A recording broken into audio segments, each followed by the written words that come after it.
11 at night. A man lies in the dark, scrolling his phone. On the screen, another clip. A young guy with a perfect jaw almost shouting, "No excuses. Up at 5, ice cold shower. If you're tired, you're weak. Want results? 100 hours a week and stop whining." The man looks at this. He's 48. Behind him, a job he never really chose. He just agreed to it. 2 kids, a back that's ached since Thursday, and a tiredness that even vacation doesn't touch. He looks at this guy and feels no surge of strength. He feels that he's late, that the train has left, that all this "you can do anything" is about anyone but him. And he switches off the screen. Not because he's lazy, but because somewhere inside he already believes one very quiet, very cruel thought. It's too late for me. That thought is where we begin today. This is the channel Second Wind. Usually we talk about other things here. How to survive pain, how to endure betrayal, how not to break when the ground goes out from under you, how to keep living when you don't want to anymore. These are important conversations. We're not abandoning them. But today is different. Today isn't about how to survive. It's about how to start living again. And I'll say plainly what I stand against. I can't stand the motivation this clip began with. Ice showers at 5. You're to blame for everything that happened to you. A real man never gets tired. That isn't strength, it's shouting. A clip like that fits neatly into 30 seconds. There's no room in it for kids, debts, sick parents, failures, a second job, or a back that cancels every ambition until Thursday after one clumsy move. At 20, a man can go 2 nights without sleep and call it character. After 40, he already knows.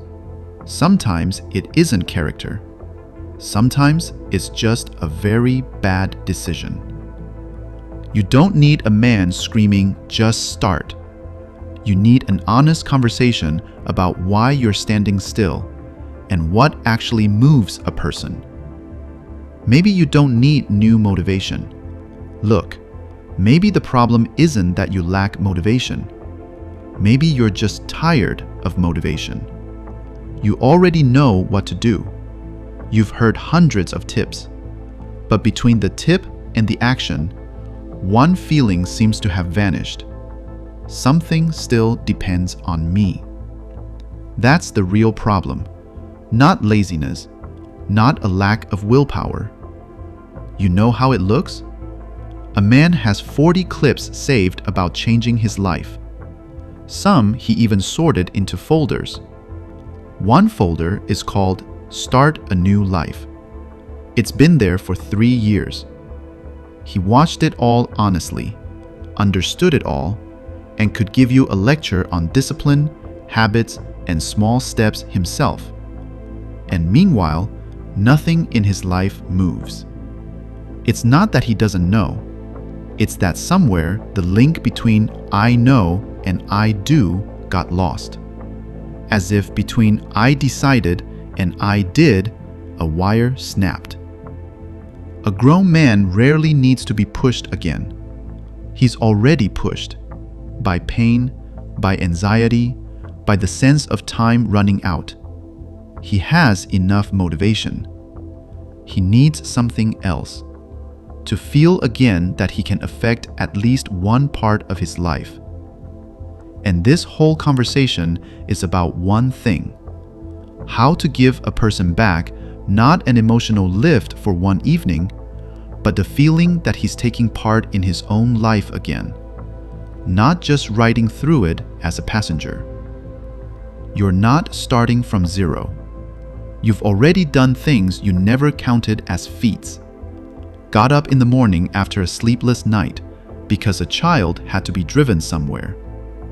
Went to work after news that stopped everything inside you. paid the bills when there was less money than fear, apologized, started a conversation you'd been avoiding, asked for help, though you used to think you had to manage alone. You call it, well, what else was I supposed to do? Sometimes being an adult looks strange. Inside you, there's a private catastrophe, and outside, you still remember that tomorrow the kids need milk. But real steadiness often looks exactly like that. No music, no beautiful lighting, no feeling of being a hero. No one filmed it. No one told you, I'm proud of you. You just did what had to be done and moved on. But it's from days like those, invisible ones, that a person who can stand firm is built.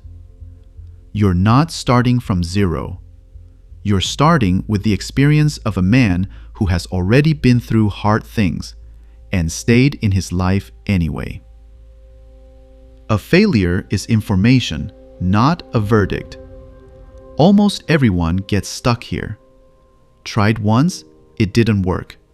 And the man concludes, it's not for me, it's too late. But a failure doesn't always close the road. A man tried twice to change professions.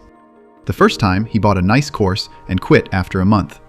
The second time, he quit his job too early, panicked when the money ran out, and went back. The third attempt was duller. He kept his job, studied 3 evenings a week, and moved slowly for a year and a half. The third attempt worked not because he finally got brave, but because he stopped repeating his old mistakes. A failure doesn't always tell you the road is closed. Sometimes it tells you how you shouldn't walk that road anymore. You don't need inspiration, you need proof. Here's something rarely said in motivational clips. The psychologist Albert Bandura called it self-efficacy, a person's confidence that he can handle a specific task. Not change his whole life, just carry out a particular action. And here's what matters. Confidence rarely comes before the action. More often it appears after a small, finished task. You sent one resume, walked 20 minutes, booked a doctor, finished one lesson, had one honest conversation, cleared one drawer, instead of promising to tidy the whole house, earned your first small money in a new venture. None of this changes life in a day, but each returns one quiet line to you. I managed the thing I decided to do. One man promised himself for half a year to clear out the garage. Every weekend he promised, and never started, because the task was huge. One day he put it simpler, not the garage, one shelf. 20 minutes. He cleared one shelf. The garage still didn't look like a catalog photo. An object was still lying there whose purpose no one in the family had remembered since 2014. But that evening he caught an almost forgotten feeling. I said it, and I did it. And the next weekend he went back to the garage on his own. Not because he found motivation, but because he remembered he was capable of finishing. A person doesn't always need to hear again, you can do it. Sometimes he needs to see with his own eyes, I already did. Motivation more often comes after the action. We've been trained on one scheme. First, the desire has to appear, then the energy, then the action. But in life, the order is often reversed. First, a small action. It creates movement. Movement gives a little energy, and energy already starts to look like motivation, not the other way around. You've noticed it yourself in small things. You didn't feel like going for a walk, but you went, and 10 minutes in, walking is already easy. The desire came not before the action, but during it. Let me be honest, not every state can be shifted this way.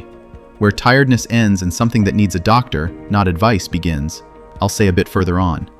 An adult start has its own advantage. At 20, a person often has more energy, but after 40 comes something that's often missing at 20, knowing yourself and understanding the value of your time. You already know which promises are empty. You know which people you no longer want to chase. You understand that other people's approval runs out fast. You see which victories aren't worth the price you have to pay for them. And you know how to choose not the most impressive thing, but the most real one. A grown man already knows, not every opportunity is a chance. Sometimes it's just one more subscription that's hard to cancel later. At 25, a person often takes something on to prove a point, to parents, to exes, to himself. For many, by 50, the constant urge to prove something slowly fades, and it turns out that without it, you see even more clearly. You're no longer chasing to impress. You choose what matters to you. This isn't the tiredness of age. It's a sobriety paid for in years. You're starting later, but maybe, for the first time, you're not starting someone else's life. A short pause. I haven't asked for this in a while. It's even a little awkward to start now. But if you're interested right now, if you've made it this far at all, leave a like. It's just how YouTube understands that quiet conversations like this are needed by someone too. And then it shows them not only to people who love loud headlines. And subscribe if you haven't yet. There won't be 10 ways to become a millionaire by Friday here. Well, just talk honestly now and then. That's it. Thank you. Let's go on. You can listen to people, but you don't hand them the wheel. The moment you decide to move again, there will be people around who say, "Sit down, where do you think you're going at your age?" And here you have to be honest. Some of them really are afraid for you. Sometimes someone close sees a risk you don't notice. That's worth hearing out. But hearing out doesn't mean handing over the wheel. And another speaks from his own fear. He's calmer if you stay put, the way he stayed put.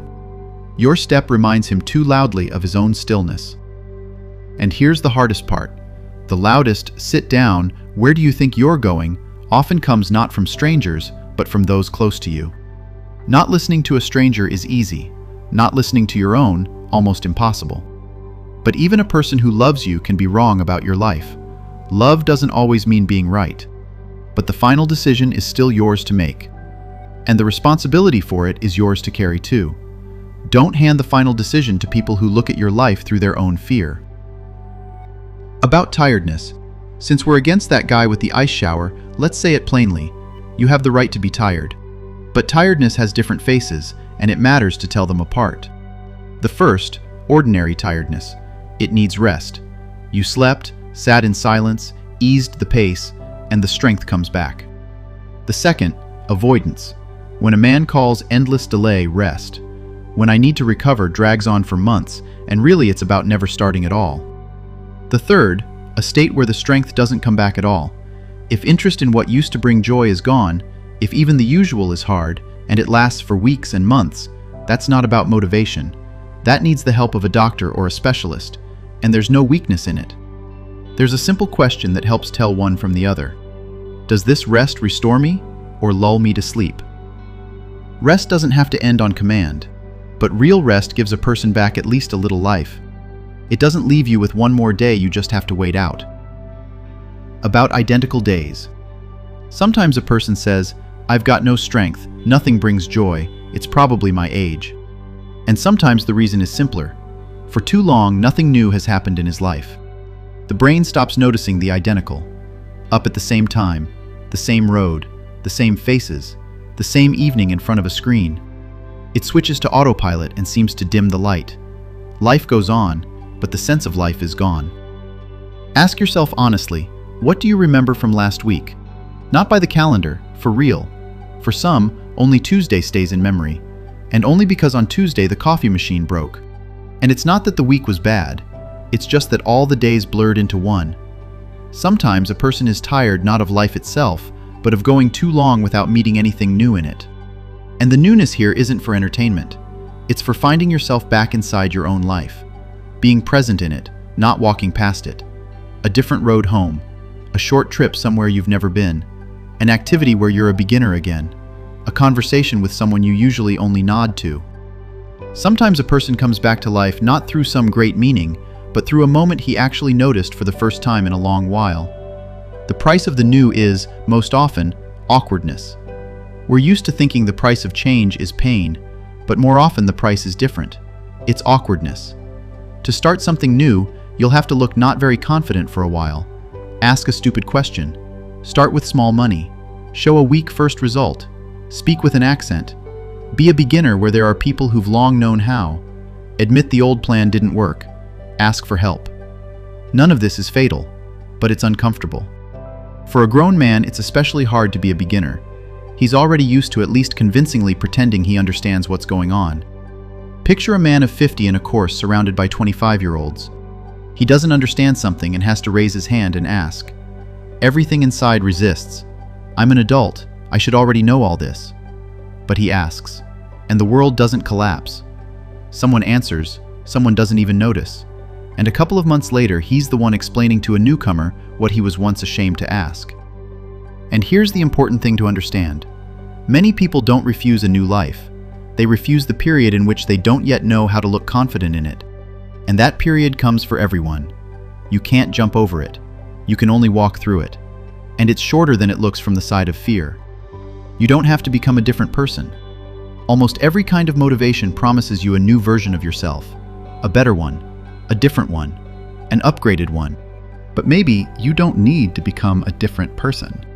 Maybe you need to bring back the self you put off for too long.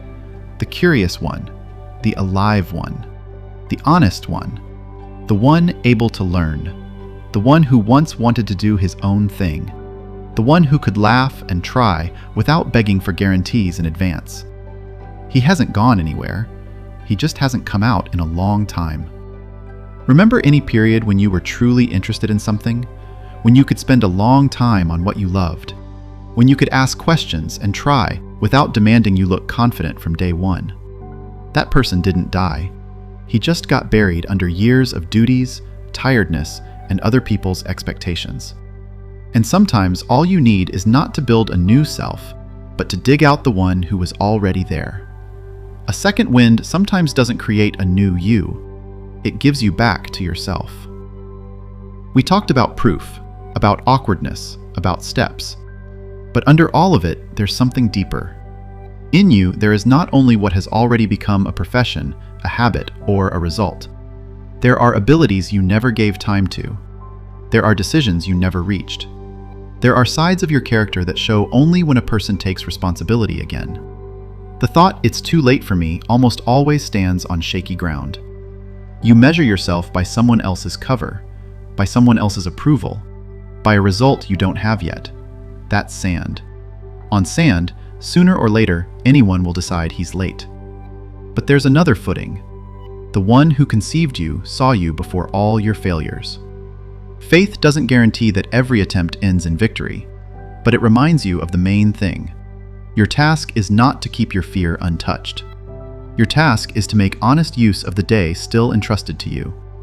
And calling here isn't about a great career. It's about responsibility. To your family, to what you've been given, to your conscience, to God if you believe, to the time still entrusted to you that you no longer want to spend on fear. This isn't too late. It's not evening yet. Now let's come down to earth, because without a concrete step, any such thought turns back into plain sadness by morning. I won't tell you just start. Those are empty words. I'll give you 3 actions. First, restore direction. Take a sheet of paper and answer one question. What am I living the next 5 years well for? Not what do I want in general, but what for? For whom? Answer in no more than 3 sentences. Not because the complex should be simplified, but because a short answer forces you to choose the main thing. You don't need to write a treatise. We're still looking for a direction, not filing an application for a Nobel Prize in understanding your own life. Second, restore your influence. Choose one task you can not just start, but fully finish in 15 to 30 minutes. Update one section of your resume, book a consultation, finish one lesson, write one letter, make one call, walk 20 minutes. Finishing is what matters. Because at the end, you get that very proof. I'm still able to make myself a small promise and keep it. Third, restore honesty. Answer an uncomfortable question. What have I understood for a long time but keep putting off? And then write down one action and an exact date. Not sometime this week, but, for example, Tuesday after work. 3 actions. Not one ice shower. Remember the man we began with? The one who's 48?